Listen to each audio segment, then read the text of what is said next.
السلام علیکم ورحمۃ اللہ وبرکاتہ۔ اعوذ باللہ السمیع العلیم من الشیطان الرجیم من حمزہ ونفخہ ونفثہ۔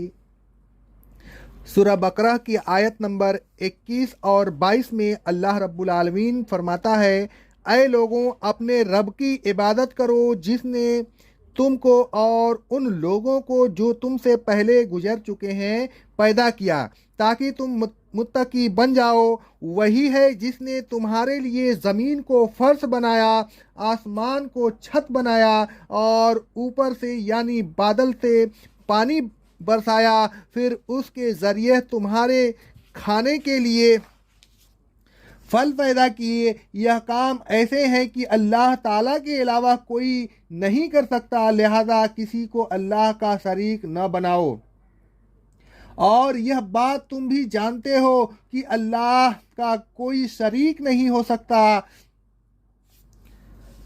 گزشتہ آیات میں اللہ تعالیٰ نے مندرجہ ذیل 3 جماعتوں کا ذکر کیا۔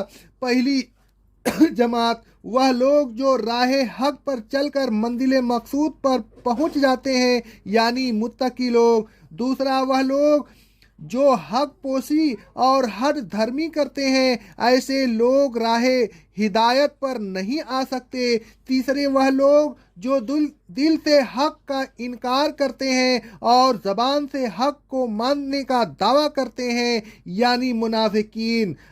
گزشتہ آیات میں اللہ تعالیٰ بتا چکا ہے کہ صرف متقی لوگ ہی ہدایت پا کر منزل مقصود تک پہنچ سکتے ہیں۔ اس آیت میں اللہ تعالیٰ نے متقی بننے کا طریقہ بتا دیا تاکہ اللہ تعالیٰ کے سامنے کسی کو یہ عذر پیش کرنے کی گنجائش باقی نہ رہے، مجھے نہیں معلوم تھا کہ متقی کیسے بنتے ہیں۔ متقی بننے کا طریقہ یہ ہے کہ اس رب کی عبادت کرو جو تمہارا بھی خالق ہے اور جو لوگ تم سے پہلے گزر چکے ہیں ان کا بھی خالق ہے، یعنی اپنے خالق کی اطاعت کرو، اس کے سامنے فوراً قولاً اور فعلاً عاجزی، انکساری اور ذلت کا اظہار کرو اور سر تسلیم خم کر دو۔ اگر تم ایسا کرو گے تو پھر تمہارے دل میں اپنے خالق کے متعلق صحیح ایمان پیدا ہوگا، اس کا خوف پیدا ہوگا، پھر اس کے خوف کی وجہ سے تم اس کی تمام نافرمانیوں سے بچ جاؤ گے۔ عبادت خالق و مالک کا تقوی پیدا کرتی ہے، متقی بناتی ہے۔ عبادت سے تقوی پیدا ہوتا ہے اور تقوی سے ہدایت پر چلنے کی توفیق پیدا ہوتی ہے، پھر اس توفیق سے استقامت پیدا ہوتی ہے اور استقامت سے منزل مقصود تک رسائی حاصل ہوتی ہے، یعنی انسان نجات حاصل کرتا ہے، جنت میں داخل ہو جاتا ہے، اور یہ بہت بڑی کامیابی ہے۔ عبادت کے مفہوم میں توحید بھی شامل ہے۔ جب انسان توحید پر قائم ہو جاتا ہے تو پھر وہ اپنا تعلق ماسوات سے منقطع کر لیتا ہے۔ اس کی ہر چیز اللہ تعالیٰ کے لیے ہوتی ہے، اس کی نماز، اس کی قربانی، اس کی زندگی اور اس کی موت صرف اللہ رب العالمین کے لیے ہوتی ہے۔ وہ تمام ہستیوں سے بے نیاز ہو کر صرف خالق کائنات کی طرف رجوع کرتا ہے۔ اس کی صحیح عظمت و قدرت کا احساس پیدا ہوتا ہے، پھر وہ کسی دوسرے کے سامنے نہیں جھکتا، کسی دوسرے سے نفع کی امید نہیں رکھتا، نہ کسی دوسرے کے نقصان پہنچانے کا اسے اندیشہ ہوتا ہے۔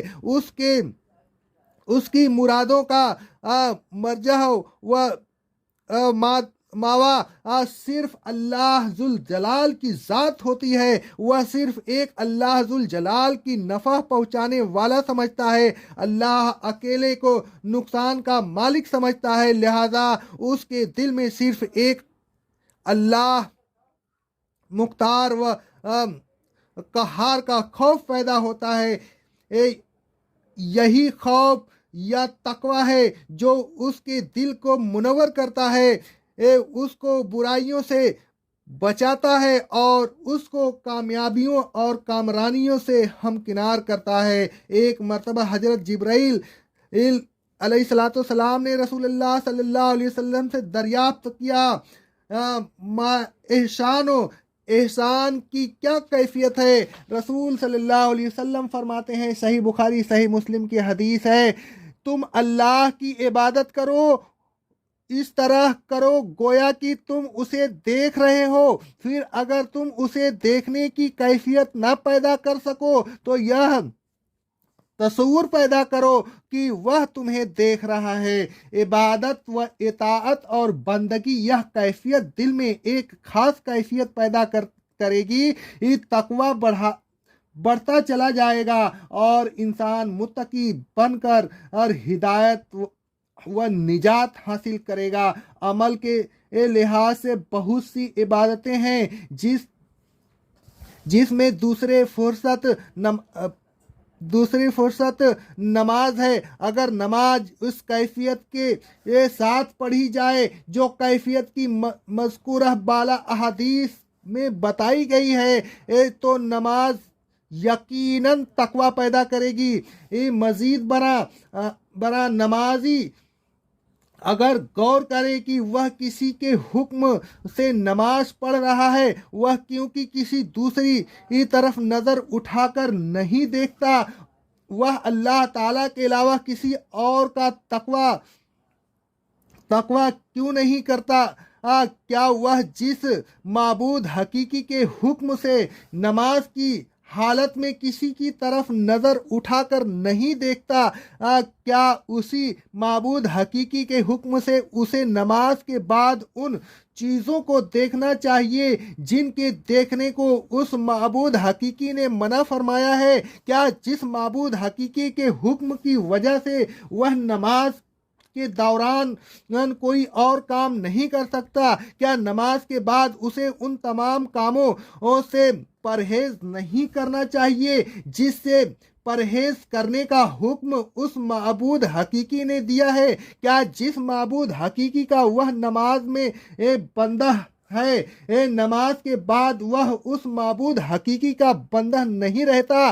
اگر رہتا ہے اور ضرور رہتا ہے تو پھر نماز کے بعد وہ کس طرح اس معبود حقیقی کی نافرمانی کر کے اس کی غلامی کا طوق اپنی گردن سے نکال دیتا ہے؟ نماز پڑھتے وقت اگر اس کے دل میں یہ احساس پیدا ہو تو نماز کے بعد اس احساس کی وجہ سے یقیناً اس کی کایا پلٹ جائے گی، دل میں تقوی پیدا ہوگا اور یہ تقوی اس کو استقامت دے کر منزل مقصود تک پہنچا دے گی۔ یعنی وہ نماز ہے جس کے متعلق اللہ تعالیٰ فرماتا ہے سورہ العنکبوت کی آیت نمبر 45 میں، بے شک نماز بے حیائی اور تمام بری باتوں سے روکتی ہے۔ الغرض عبادت سے تقوی پیدا ہوتا ہے اور تقوی عبادت پر مجبور کرتا ہے۔ عبادت اور تقوی لازم و مظلوم ہے، ایک دوسرے کا سبب ہے، اگر ایک چیز نہیں تو دوسری بھی نہیں ہوگی۔ عبادت کو اگر صحیح معنوں میں ایک خاص کیفیت کے ساتھ ادا کیا جائے تو عابد یقیناً متقی ہوگا اور جو متقی ہوگا وہ یقیناً عابد بھی ہوگا، اس لیے کہ متقی عبادت و اطاعت سے گریز کر ہی نہیں سکتا، وہ اللہ وحدہ لا شریک لہ کے احکام سے سرتابی نہیں کر سکتا۔ آیت زیر تفسیر کا تقاضا یہ ہے کہ عبادت صرف اس ہستی کے لیے ضروری اور مخصوص ہے جس نے پیدا کیا، جو ہمارا اور سب کا خالق ہے۔ گویا عبادت کا مستحق صرف خالق ہے، جو خالق نہیں وہ عبادت کا مستحق بھی نہیں۔ اللہ تعالی ہمارا خالق ہے، ہمیں صرف اسی کی عبادت کرنی چاہیے۔ اس نے ہمیں پیدا پیدا بھی اپنی عبادت کے لیے ہی کیا ہے، جیسا کہ اللہ رب العالمین فرماتا ہے سورہ الذاریات کی آیت نمبر 56 میں نے جن اور انس کو کسی اور مقصد کے لیے پیدا نہیں کیا سوائے اس کے کہ وہ میری عبادت کریں، الغرض جب خالق ہی ہماری عبادت و اطاعت کا مستحق ہے تو پھر اس کے علاوہ کسی دوسرے کی عبادت قطعاً جائز نہیں، نہ کسی دوسرے کی اطاعت و خدمت ادب و احترام جائز ہے، البتہ جس حد تک خود اللہ تعالیٰ نے حکم دیا اجازت دی اس حد تک دوسرے کی اطاعت و خدمت ضروری یا جائز ہو سکتی ہے، اس کا ادب و احترام ضروری یا جائز ہو سکتا ہے، اس حد کے آگے بڑھ جانا شرک کے حدود میں داخل ہونا ہے، توحید کو ملیا میٹ کر دینا ہے۔ دوسری آیت میں اللہ تعالیٰ نے معبود حقیقی کے مزید صفات بتائیں، ان میں سے ایک صفت یہ ہے کہ اس نے انسانوں کے لیے زمین کو فرش بنایا۔ اللہ تعالیٰ نے اس صفت کا ذکر قرآن مجید میں بار بار کیا ہے، مثلا اللہ رب العالمین کا ارشاد ہے سورہ الذاریات کی آیت نمبر 48 میں، ہم نے زمین کو بچھا دیا اور ہم کتنے اچھے بچھانے والے ہیں۔ آگے اللہ رب العالمین فرماتا ہے سورہ الرعد کی آیت نمبر 3 میں، وہی ہے جس نے زمین کو پھیلا دیا۔ اللہ تعالیٰ فرماتا ہے سورہ الحج کی آیت نمبر 19 میں اور سورہ کاف کی آیت نمبر 7 میں، زمین کو ہم نے پھیلا دیا۔ آگے اللہ رب العالمین فرماتا ہے سورہ الزخرف کی آیت نمبر 10 میں، وہی ہے جس نے تمہارے لیے زمین کو بچھونا بنا دیا۔ اللہ تعالیٰ فرماتا ہے سورہ نوح کی آیت نمبر 19 میں، اللہ ہی ہے جس نے تمہارے لیے زمین کو بچھونا بنا دیا۔ آگے اللہ رب العالمین فرماتا ہے ثم اما یتساءلون کی آیت نمبر 6 میں، کیا ہم نے زمین کو بچھونا نہیں بنایا؟ اللہ رب العالمین فرماتا ہے سورہ نازیات کی آیت نمبر 30 میں، آسمان کو بنانے اور بلند کرنے کے بعد ہم نے زمین کو پھیلا دیا۔ آگے اللہ رب العالمین فرماتا ہے سورہ طٰہٰ کی آیت نمبر 53 میں، اللہ ہی ہے جس نے تمہارے لیے زمین کو فرش بنا دیا، الغرض اللہ تعالیٰ نے ہمارے لیے زمین کو فرش بنایا، ہم اس پر چلتے ہیں، پھرتے ہیں، بیٹھتے ہیں، لیٹتے ہیں، سوتے ہیں، یہ اس کا کتنا بڑا احسان ہے۔ دوسری صفت اللہ تعالیٰ نے معبود حقیقی کی یہ بتائی کہ اس نے آسمان کو چھت بنایا۔ اللہ تعالیٰ نے آسمانوں کی تخلیق کا ذکر بھی بار بار کیا ہے، مثلا اللہ رب العالمین فرماتا ہے سورہ نازعات کی آیت نمبر 27 اور 28 میں، اے انسانوں کیا تمہارا بنانا زیادہ مشکل ہے یا آسمان کا؟ اللہ تعالیٰ تو آسمان کو بنایا جو تمہارے خیال میں زیادہ مشکل کام ہے، پھر اس کی چھت کو بلند کیا اور اس کو ہموار بنایا۔ کیا جو آسمان کو پیدا کر سکتا ہے وہ انسانوں کو دوبارہ پیدا نہیں کر سکتا؟ نہ یہ اس کے لیے مشکل ہے اور نہ آسمان کا پیدا کرنا اس کے لیے مشکل ہے۔ اللہ رب العالمین فرماتا ہے سورہ انبیاء کی آیت نمبر 32 میں، ہم نے آسمان کو محفوظ چھت بنایا۔ آگے اللہ رب العالمین فرماتا ہے سورہ لقمان کی آیت نمبر 10 میں، اسی نے آسمانوں کو بغیر ستونوں کے پیدا کیا جیسا کہ تم دیکھتے ہو۔ اللہ رب العالمین کا ارشاد ہے سورہ قاف کی آیت نمبر 6 میں، کیا انہوں نے اپنے اوپر آسمان کو نہیں دیکھا کہ ہم نے اس کو کیسا بنایا، کیسی اس کی زینت دی اور اس میں کہیں شگاف تک نہیں۔ آگے اللہ رب العالمین فرماتا ہے سورہ الذاریات کی آیت نمبر 47 میں، آسمان کو ہم نے بنایا اور ہم بڑی وسعت دینے والے ہیں۔ تیسری صفت معبود حقیقی کی یہ ہے کہ اس نے بالائی فضاؤں یا بادلوں سے پانی برسایا، اس صفت کا بھی اللہ تعالیٰ نے بار بار قرآن مجید میں ذکر کیا ہے۔ مثلا اللہ تعالیٰ فرماتا ہے سورہ الرعد کی آیت نمبر 12 میں، اللہ ہی بارش سے بھرے ہوئے بادل پیدا کرتا ہے۔ اللہ تعالیٰ فرماتا ہے سورہ اعراف کی آیت نمبر 57 میں، وہ اللہ ہی ہے جو باران رحمت سے پہلے خوشخبری دینے والی ہوائیں بھیجتا ہے، یہاں تک کہ جب وہ بھاری بادل کو اٹھا کر لے آتی ہیں تو ہم اس بادل کو ایک مردہ شہر کی طرف ہانک دیتے ہیں، پھر ہم اس سے بارش نازل کرتے ہیں اور اس بارش کے ذریعے ہر قسم کے پھل پیدا کرتے ہیں۔ اللہ رب العالمین فرماتا ہے سورہ النور کی آیت نمبر 43 میں،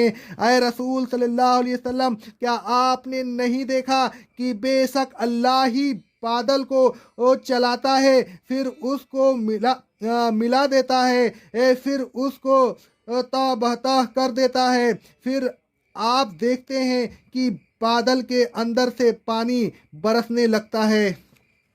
اللہ رب العالمین فرماتا ہے سورہ الروم کی آیت نمبر 48 میں، اللہ ہی ہے جو ہواؤں کو بھیجتا ہے، پھر وہ بادل کو اٹھاتی ہیں، پھر اللہ ہی اس کو آسمان میں جس طرح چاہتا ہے پھیلا دیتا ہے اور تہ بتہ کر دیتا ہے، پھر آپ دیکھتے ہیں کہ اس کے درمیان سے پانی برستا ہے۔ آگے اللہ رب العالمین کا ارشاد ہے سورہ فاطر کی آیت نمبر 9 میں، اللہ ہی ہے جو ہواؤں کو بھیجتا ہے، پھر وہ بادل کو اٹھاتی ہیں، پھر ہم اس کو مردہ شہر کی طرف ہانک دیتے ہیں، پھر ہم اس بارش کے ذریعے زمین کو اس کے موت کے بعد زندہ کر دیتے ہیں۔ تو اے لوگوں، اسی طرح قیامت کے دن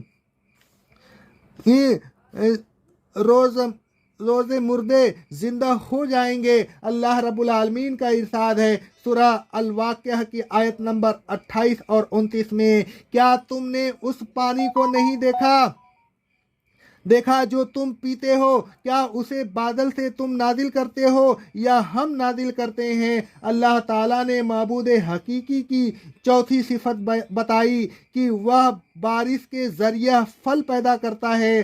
صفت کا ذکر بھی اللہ تعالیٰ نے بار بار کیا ہے۔ اللہ رب العالمین فرماتا ہے سورہ الاعراف کی آیت نمبر 57 میں، پھر ہم نے بادل سے پانی برسایا، پھر ہم ہی نے اس کے ذریعہ ہر قسم کے پھل پیدا کیے۔ آگے اللہ رب العالمین فرماتا ہے سورہ ابراہیم کی آیت نمبر 32 میں، اللہ نے آسمان سے پانی برسایا، پھر اس کے ذریعہ تمہارے کھانے کے لیے پھل پیدا کیے۔ اللہ رب العالمین کا ارشاد ہے سورہ النحل کی آیت نمبر 11 میں، وہ اللہ ہی ہے جس نے اوپر سے تمہارے لیے پانی نازل کیا، اسی سے تم پینے کا پانی حاصل کرتے ہو اور اسی سے درخت اگتے ہیں جس میں تم چار پایوں